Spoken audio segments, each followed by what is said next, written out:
Hello everyone. So இந்த வீடியோவில் நம்ம ஒரு வாரத்தில் இருக்கிற நாட்கள்லாம் எப்படி ஜெர்மனில் சொல்கிறதுன்னு பார்க்கலாம். ஃபஸ்ட்டு இருக்கிற 7 நாட்களும் வாரம் இறுதினா என்னன்னு ஜெர்மனில் பார்க்கலாம். அதுக்கப்புறம் அதை எப்படியாவது ஞாபகம் வச்சுக்க முடியுமா, இது எப்படி எளிமையாக ஞாபகம் வச்சுக்கலாம் அப்படின்னு ஏதாவது ட்ரிக்ஸ் இருக்கான்னு பார்க்கலாம். ஸோ இருக்கிற 7 நாட்கள் இங்கே இருக்குது. டாக அப்படின்னா டேஸ், நாட்கள். வெறும் ஒரு நாள் டே அப்படின்னா டாக், ஒரு நாள்னா ein Tag. ஸோ திங்கள்கிழமை அப்படின்னா மோன்டாக், தேர் மோன்டாக் அப்படின்னா தி மண்டே. செவ்வாய்க்கிழமை அப்படின்னா டீன்ஸ்டாக், டீன்ஸ்டாக். புதன்கிழமை அப்படின்னா மித் வாக். வியாழக்கிழமை அப்படின்னா டோனர்ஸ்டாக். வெள்ளிக்கிழமை அப்படின்னா ஃப்ரைடாக். சனிக்கிழமை அப்படின்னா ஜாம்ஸ்டாக். ஞாயிற்றுக்கிழமை அப்படின்னா ஜோன்டாக். வாரம் அப்படின்னா தி வோக்கர், வீக்குன்னு சொல்கிறோம் இங்கிலீஷில், அதே மாதிரி ஜெர்மனில் வோக்கர். வார இறுதி அப்படின்னா வோக்கனெண்ட. ரொம்ப ஈஸி, வார இறுதி ரொம்ப ஈஸி. எண்ட அப்படின்னா இறுதின்னு அர்த்தம். வோக்கனெண்ட, வாரத்தின் இறுதி வோக்கனெண்ட. ஓகே. ஸோ இதில் பார்த்தீங்கன்னா ஃபஸ்ட்டு திங்கள்கிழமை மண்டேக்கு வந்து ஜெர்மனில் மோன்டாகுன்னு இருக்குது. இப்போது திங்கள்கிழமை, திங்கள்னா நிலாவை குறிக்குது தமிழில். அதே மாதிரி ஜெர்மனில் மோன்டாக்ன்றது தேர் மூண்ட். ஜெர்மனில் தேர் மூண்ட் அப்படின்னா நிலான்னு அர்த்தம். எப்படி வந்து மண்டேவை நம்ம திங்கள் கிழமை சொல்கிறோம், நிலாவை குறிக்கிறோமோ, ஜெர்மனில் நிலாவுக்கு மோண்ட். அதனால திங்கட்கிழமைக்கு தமிழ் மாதிரியே மோன்டாக்னு பேர் வச்சுருக்காங்க. அடுத்தது செவ்வாய்க்கிழமை, டியூஸ்டே மட்டும் நம்ம அப்படியே தான் ஞாபகம் வச்சுக்கணும், டீன்ஸ்டாக். வெட்னஸ்டே ரொம்ப ஈஸி, மொத்த வாரத்துக்கு வந்து பேர் வந்து வோக்கர். ஸோ வெட்னஸ்டேக்கு என்ன பேர் வச்சுருக்காங்க, மிட் வாக். மிட் அதாவது மிட்டல் அப்படின்னா மிடில்னு அர்த்தம். மிட்டல்னா நடுவில், வாரத்தின் நடுவில் தானே புதன்கிழமை வருது. மொத்த வாரம் வந்து வோக்க, அதோட மிடில் வர்றதுனால மிடில் வீக், மிட் வோக். டோனர்ஸ்டாக், டோனர்ஸ்டாக், டோனர். டோனர் அப்படின்னா இடின்னு அர்த்தம், தண்டர். ஸோ ஏன் வந்து டோனர்ஸ்டாக்கு வந்து தேர்ஸ்டேக்கு தண்டர் நாள் அப்படின்னு வச்சாங்கன்னு தெரியல. இங்கிலீஷில் வந்து தோர்ஸ் டே அப்படின்னு சொல்லுவாங்க. இது சும்மா ஞாபகம் வச்சுக்கிறதுக்காக. தோர் அப்படின்றது காட் ஆஃப் தண்டர், இந்த மார்வலில் வரும்ல தோர். ஸோ தண்டருக்கு வந்து ஜெர்மனில் டோனர், அதனால தோர்ஸ் டே.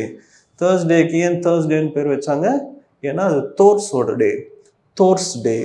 தோர்னா தண்டர் அப்படின்னு ஞாபகம் வச்சுக்கலாம். ஃப்ரைடே ரொம்ப ஈஸி, ஃப்ரைடாக். ஜெர்மனில் ஃப்ரை அப்படின்னா ஃப்ரீன்னு அர்த்தம். ஃப்ரைடே நம்ம எப்படி இருப்போம், ரொம்ப ஃப்ரீயாக இருப்போம் இல்லை, சாட்டர்டே சண்டே வரப்போகுது அப்படின்னு கொஞ்சம் நம்ம ஃப்ரீயாக இருப்போம். ஸோ ஃப்ரைடே இஸ் ஃப்ரைடாக். சாட்டர்டே வந்து ஜாம்ஸ்டாக், சாம்ஸ்டாக் இல்லை ஜாம்ஸ்டாக். அதே மாதிரி சண்டேல வந்து ஜோன்டாக் இருக்குது. தமிழில் சண்டே ஞாயிற்றுக்கிழமை, ஞாயிறு அப்படின்னா வந்து சூரியனுக்கு இன்னொரு பேர் ஞாயிறு சொல்கிறோம். அதே மாதிரி ஜெர்மனில் சூரியன் அப்படின்னா தி சொன்ன, தி சொன்ன அப்படின்னா சூரியன். Okay. So Monday, Tuesday, Wednesday, Thursday, Friday, Saturday, சண்டேல எனக்கு தெரிஞ்சு Monday, Wednesday, Friday, Saturday, Sunday ஈஸியாக ஞாபகம் வச்சுக்கலாம். தேர்ஸ்டே கூட ஒரு ட்ரிக் இருக்குது. டோனர் அப்படின்னா இடின்னு அர்த்தம். தோர், தோர்ஸ் டே வந்து Thursday, so Donar star. So நீங்கள் ஞாபகம் வச்சுக்க வேண்டியது வெறும் டியூஸ்டே மட்டும், டீன்ஸ்டாக். ஸோ பார்த்தீங்கன்னா எல்லாத்துக்குமே தேர்னு இருக்கும். வோக்கக்கு மட்டும் தி இருக்கும், வோக்கன் எண்டுக்கு வந்து தஸ் இருக்கும். ஏன்னா ஜெர்மன் லாங்குவேஜில் எல்லா டேஸுமே மேலு, வீக் மட்டும் ஃபீமேலு, ஆனால் வீக்கெண்டு வந்து நியூட்ரல் ஜெண்டராக இருக்கிறதுனால தஸ் வோக்கன் எண்டு. ஸோ நம்ம வீக்கில் இருக்கிற எல்லா டேஸும் பார்த்துட்டோம். அடுத்து என்னென்ன மந்த்ஸ் இருக்குது, எப்படி டேட்டா ஆர்டினல் நம்பர்ஸில் சொல்கிறதுன்னு அடுத்தடுத்து பார்க்கலாம். நம்மக்கிட்ட இருக்கிற 12 மாதத்தை ஜெர்மனில் எப்படி சொல்கிறதுன்னு பார்க்கலாம். ஜெர்மன் மந்த்ஸ் ரொம்ப ஈஸி, பாதி இங்கிலீஷ் மாதிரியே தான் இருக்கும். ஜனவரி, பிப்ரவரி, மார்ச். அதில் ப்ரொனவுன்சியேஷன் மட்டும் டிஃப்ரெண்ட்டாக இருக்கும். அதை நான் ப்ரொனவுன்ஸ் பண்ணும்போது எப்படி ஞாபகம் வச்சுக்கணும்னு பாருங்கள். ஃபர்ஸ்ட் மொனாட்ட அப்படின்னா மாதங்கள், மந்த்ஸ்ன்னு அர்த்தம். ஒரு மந்த் அப்படின்னா ஜெர்மனில் மொனாட் ஒரு மந்த். ஓகே, ஸோ என்னென்ன மந்த்ஸ் இருக்கு? யானுவார், பிப்ரவரிக்கு ஃபெப்ருவார், மார்ச்சுக்கு மட்டும் ரொம்ப டிஃப்ரெண்ட்டாக வரும், மேட்ஸ். ஏப்ரல் வந்து சேம் தான், ஆனால் ப்ரொனவுன்சியேஷன் டிஃப்ரெண்ட். ஏப்ரல் இல்லை, ஆப்ரில். மேக்கு வந்து மே இல்லை, மாய். ஜூன், ஜூலை ரொம்ப ஈஸி, யூலி. ஏன்னா ஜே வந்தாலே நம்ம ஈன்னு ப்ரொனவுன்ஸ் பண்ணணும், யூலி. அடுத்தது ஆகஸ்ட் வந்து அவுகுஸ்ட், யூ வந்தாலே நம்ம ஊனா ப்ரொனவுன்ஸ் பண்ணணும், அவுகுஸ்ட். அடுத்தது செப்டம்பர் வந்து செப்டம்பர். ஒக்டோபர். அடுத்தது நவம்பர் கிடையாது, நவம்பர். இது மட்டும் எக்ஸப்ஷனு. கடைசியாக டிசம்பருக்கு டெட்சம்பர். 12 மாதமும் ரிப்பீட் பண்ணுறேன். யானுவார், ஃபெப்ருவார், மேட்ச், ஆப்ரில், மாய், யூனி, யூலி, அவுகுஸ்ட், September, October, November, December. So இது வரைக்கும் நம்ம நம்பர்ஸ் எப்படி சொல்கிறதுன்னு பார்த்தோம் ஜெர்மனில். அதுக்கப்புறம் டேஸ் ஆஃப் தி வீக், அதுக்கப்புறம் மந்த்ஸ், மாதங்கள்லாம் எப்படி சொல்கிறதுன்னு பார்த்தோம். அடுத்தது கொஞ்சம் இம்பார்ட்டண்ட்டான கான்செப்ட் நம்ம லேர்ன் பண்ணிக்கலாம். ஒரு தேதி நம்ம சொல்கிறதுக்கு முன்னாடி ஒரு பொசிஷன் நம்பர் எப்படி சொல்கிறது, அதாவது இங்கிலீஷில் ஆர்டினல் நம்பர்னு சொல்லுவாங்க. நம்ம ஒரு பொசிஷனை குறிக்கிறோம்ல, முதலாவது இடம், இரண்டாவது இடம், மூன்றாவது இடம். அந்த முதலாவது, இரண்டாவது, மூன்றாவது, அது எப்படி ஜெர்மனில் சொல்கிறதுன்னு பார்க்கலாம். ஸோ இங்கிலீஷில் பார்த்தீங்கன்னா ஃபஸ்ட்டு, செகண்டு, தேர்டு, இது 3 மட்டும் டிஃப்ரெண்ட்டாக வரும். 4வதுலேருந்து நம்ம வந்து இத்து போடுவோம், டிஹெச் போடுவோம். 4வதுக்கு வந்து 4th, 5வதுக்கு 5th, 6வதுக்கு 6th டிஹெச் போடுவோம். ஜெர்மனில் டிஹெச் போட மாட்டோம், ஜெர்மனில் ட போடுவோம்.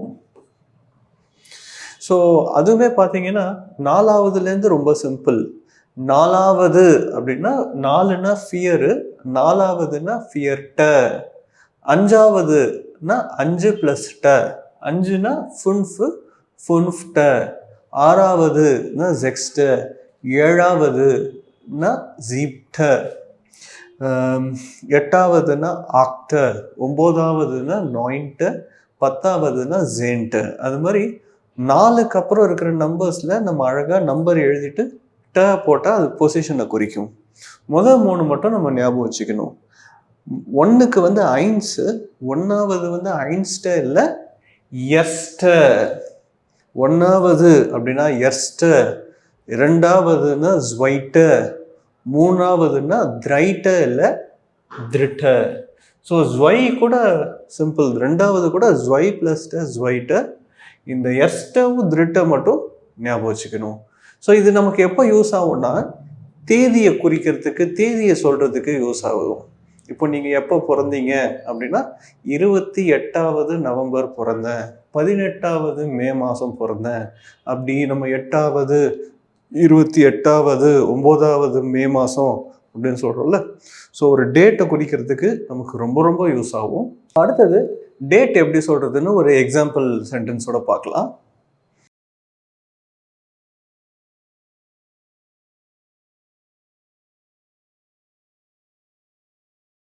ஸோ ஒருத்தரை பார்த்து உங்கள் பிறந்த நாள் எப்போ அப்படின்னு எப்படி கேட்குறது? ஒன்னஸ்ட் இயர் கெபுட்ஸ்டாக். டாக் அப்படின்னா தினம், கெபுட்ஸ் அப்படின்னா பிறந்த நாள் எப்பொழுது, ஒன்னஸ்ட் இயர் கெபுட்ஸ்டாக். அப்படி நம்மளை பார்த்த ஒருத்தர் நம்மளோட பர்த்டே எப்போ அப்படின்னு கேட்குறாருன்னா நம்ம எப்படி ரிப்ளை பண்ணணும்? மைன் கெபுட்ஸ்டாக். மைன்னா என்னுடைய. மைன் கெபுட்ஸ்டாக் இஸ்ட் எப்பயுமே ஒரு டேட்டை குறிக்கும். இங்கிலீஷில் ஆன் அப்படின்னு சொல்கிறோன்னா அது மாதிரி ஜெர்மனில் மைன் கெபுட்ஸ்டாக் இஸ்ட் ஸோ அண்ட் ஸோ டேட். இப்போ நம்ம ஒரு டேட் எப்படி சொல்கிறதுன்னு பார்க்கலாம். இப்போ ஃபார் எக்ஸாம்பிள் 28 நவம்பர். இப்போ நம்மளோட பர்த்டே வந்து 28 நவம்பர். இது நம்ம எப்படி சொல்கிறது? என்னோட பிறந்த நாள் 28வது நவம்பர் அப்படின்னு சொல்லுவோம். ஃபஸ்ட்டு 28 எப்படி சொல்கிறதுன்னு பார்ப்போம். 28நாலே நம்ம என்ன பண்ணணும்? 28ல் ஃபஸ்ட்டு 8 மற்றும் 20. 8னா என்னன்னு படித்தோம்? ஆக்ட். மற்றும்னா உண்டு. 20 அப்படின்னா நம்ம என்னன்னு படித்தோம்? 20னா ஜுவான்சிஷ்.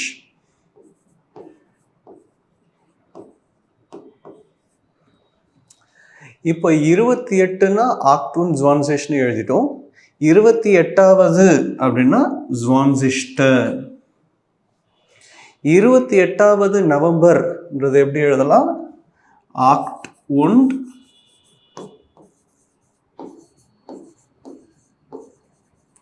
ஜுவான்சிஷ்டன் நவம்பர். ஓகேங்களா? இந்த இஎன் எப்படி வந்ததுன்னு நம்ம பின்னாடி பார்க்கலாம். இது அட்ஜெக்டிவ் எண்டிங்ஸ். அதாவது ஒரு மந்தோட நம்ம ஒரு டேட் சொல்லும் போது வெறும்